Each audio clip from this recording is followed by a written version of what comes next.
You have some time on my hands, I decided to go ahead and do this long-awaited Dragon's Dogma video. That's a sequel, long-awaited sequel to this, and I'm very excited for Dragon Dogma 2. Dragon's Dogma is one of the unsung RPG heroes in my book that I feel like a lot of people criminally did not play, but is an and this has been basically a game that I had originally played on the Xbox 360 and later bought it, the Dark Arisen, plus the game expansion and the game that came with it on PS4. Now, and I had to rebuy it, unfortunately. But I'm in no way, I'm going to preface this video by really saying to anyone that watches me play this game that I'm in no way, shape, or form an expert at Dragon's Dogma. I completed the original game, not Dark Arisen, but the original game on Xbox 360 from start to finish. It took me probably about 4 to 5 weeks of roughly playing it a few hours every day to get to that point, and I found myself very engrossed in the game. The Dark Arisen expansion on my PS4, I now have a 5. I actually have never leveled up to the point or played it in its entirety on my PS4, now on the PS5, to get to the Dark Arisen expansion, since it's recommended to being about. I didn't call this from the beginning because I would have played it from the prologue on. This is a starter's guide for those who are trying to get to the main city and the events that lead up to the main city, which is where the game really opens up. It becomes your kind of hub-based castle, hub-based area where a lot of your jumping off points are going to be from this main town or a city castle. And I want to kind of go through some of the things that's going to make your life a lot easier before on your way there. That's going to give you kind of a leg up when you get there. And we're going to start from the beginning here at the starter's guide, because this is stuff that I have learned from playing the game. And again, I'm in no way, shape, or form an expert at this game. And I know there's been a billion beginner's guides on YouTube and other stuff because this game's pretty old. And but I wanted to kind of play through this to show you my take on what you should probably do at the beginning. Starting classes, even though it's a classless kind of system. The 3 stones in Skyrim, as you know, are Wizard, Thief, and Warrior. This is very similar. And don't worry about a lot of people will tell you not to worry about the choice here because, of course, when you get to the main city, you could change your class, which they call a vocation in here, and it becomes a very flexible kind of system. However, the starting classes, of course, as I said before, are Fighter, which is going to give you your sword and shield. You'll be familiar playing this character from the get-go. It's actually recommended for the most part, with a lot of guys saying just start as the warrior because it's the easiest class to use. And you do use this class in the prologue, completely using this class in the prologue. And that's important for people who a lot of times will say, hey, fighter's pretty easy, straightforward, I'll play that. They do not recommend you playing as the mage, mainly because the mage, again, you're not just monitoring your health, but your mana. Getting used to the way magic works in this game is slightly different, and the mage can be very powerful, but not until way later into the game. I do not recommend starting out with the basic vocation of the mage because of that reason. It's definitely a harder class for a beginner to start with. Now, the middle of the road is a strider. I'm actually recommending as a starting guide to play as the strider and not the fighter. Although that kind of goes against the grain, so to speak, where people are like, no, if they recommend the warrior, why don't I just use that? Again, the vocation system is very flexible, especially when you get access to some of the other classes, and some are kind of dual class.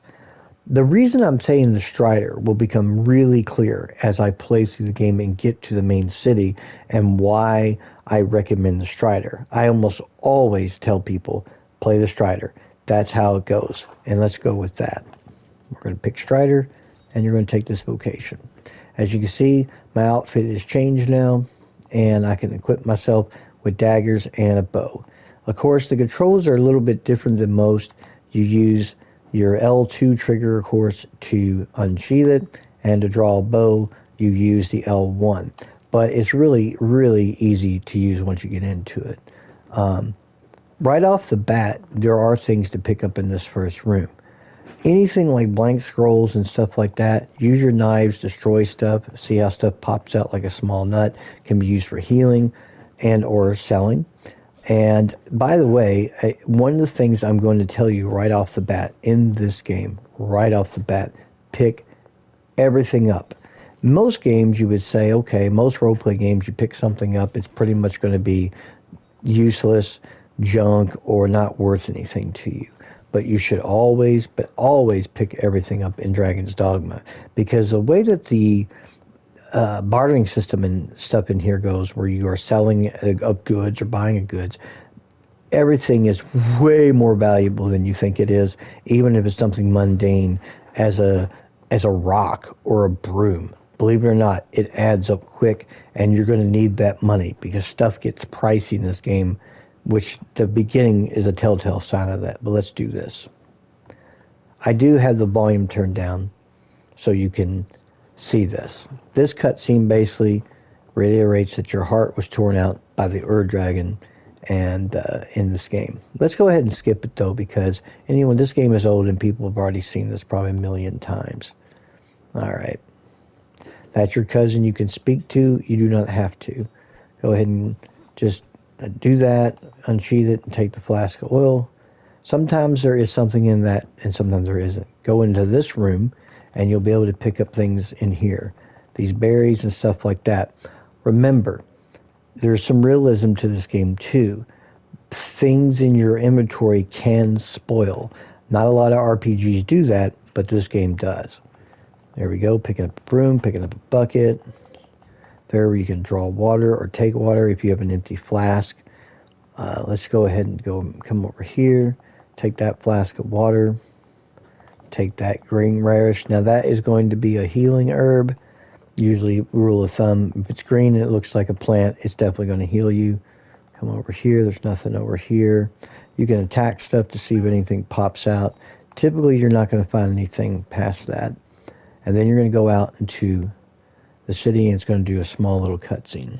You want to destroy things as much as you can. Like I said, I found 100 gold, found an eyedropper. You'll find a lot of stuff that's not like really worth anything in the game, but it's worth picking up, as I said, with the gold. Early on, you want to look for any kind of homes and places to go into. There's a lot of tucked away nooks and crannies. Like I said, you'll want to pick up absolutely everything. And it says some items can be combined. Yes, you can do that with its light crafting system, where you can craft combined items. Keep on going this way. Believe it or not, you do have a home here. Your character does. Your house, and that is your house. Go ahead and just anything really that you don't know if you've never played most RPGs. This game, though, there is an emphasis on trying to get those kinds of things. I also want to say, come over here. You can climb here. You can't jump up there. Destroy this. There's nothing there. This is a fisherman's house. Again, look for everything. Destroy stuff. See if you can pick things up. You'll need this, because a lot of times you'll get your healing items, and you will need healing items. Your wizard can do so much that you end up getting your starting mage, which you will replace, but I'll get into that in a little bit. I'm just trying to destroy things now to see if I can garner anything out of them. Nothing here. Drop down, and then go ahead and leave. You want to go to the beach. Now, I have seen people kind of sort of avoid this place. But again, you can find all kinds of things up on cliffs. That's why they have the ability to climb and grab onto things. It's really important. Capcom took elements of a little bit of some of the combat aspects, I believe, of Devil May Cry. My character is now wet, which is good. If someone tries to use flame attack, that will help reduce damages. Elements do matter in care. Those birds there, you can shoot them. A lot of times they'll either drop feathers, sometimes they drop eggs, they drop nothing there. Go ahead and run. You have unlimited stamina while you are in towns. So, by all means, run and use it. You're going to go over here. Go ahead and destroy these. See if they contain anything. They do. There's coin pouch. And that is why you do that. That's 1,000 gold. Empty flask, take that. Anytime you come across things, I did set empty flasks. I must have missed it. Or maybe I was hidden. I have a tendency to hold the circle, or like tapping the circle button a lot when I see something to try to get it quickly. Right over here. And again, you just want to check the general area. Destroy anything that you can destroy to see if there's anything in there. There's another eyedropper. Again, important. Because you're going to want everything you find. You cannot go in the water too far. The brine, a creature known as the brine, will come and will kill you instantly. So you can't do stuff about it. So don't go too far. Swimming's not an option in this game. Again, there's going to be over here, destroy the barrels. There's an empty flask which you can fill with water. Come over here. Again, there's a little chest here. There's a small nut. Open that up. There's an invective or whatever. Stuff you will need. All this stuff seems very, very trivial. You could have shot those birds. You can come back though. We'll come back.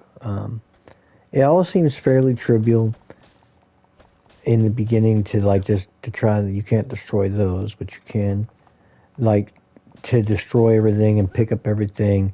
You'll see why. You will see exactly why here shortly. And so, because I want to show you the importance of that, especially when it comes to small coin pouch. There's a fish. Go ahead and do that.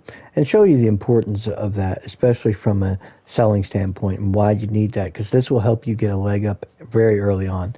There are some people who I've watched some couple guides in the past where they really didn't do that.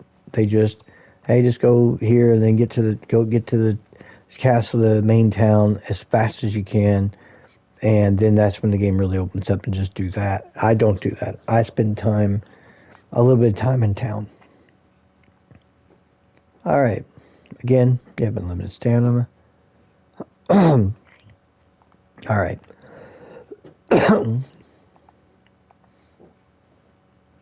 Don't worry about raising affinity right now. Next thing you go. This is going to be the inn. This is the back entrance to the inn, which is fine. Again, destroy stuff, look for stuff. Here's the inn. Go upstairs, but go over here. Look for anything you can grab. There we go. Like here's the kitchen. Grab all this stuff. Again, there's no morality system in the game. So even though most RPGs would be like, hey, you're stealing, that's not in this game. That's not a thing. And make sure you've gotten everything. Again, destroy those crates. You got everything. You want to go to this board here. Granzus's notice board. And you want to just go ahead and accept all the quests. Now, one of these you won't be able to do right away. Other ones you will. So you're going to do that. You want to accept every single quest, because you'll eventually finish the goblin one shortly thereafter. Again, as you notice, this is where you meet your first pawn. We're going to skip it and get Mr. Pawn here. Talk to him. They come out of nowhere, blah, blah, blah. Then you go talk to Rook. He is a mage. He has Flaming Spell, and he has a healing spell called Anodyne. Anodyne is incredibly important. It is, if you end up recruiting a more powerful mage, sorcerer, / whatever you're doing, by all means, please, always make sure the mage that you recruit has Anodyne. It's very important to be able to heal in this game, and you're going to need it, because the pawns are not really stupid per se. They actually are smart enough to help you, and we'll do that. A lot of people don't realize that there is a pawn stone here. This actually will become active later. I'm going to get in this barn here. So you see, destroy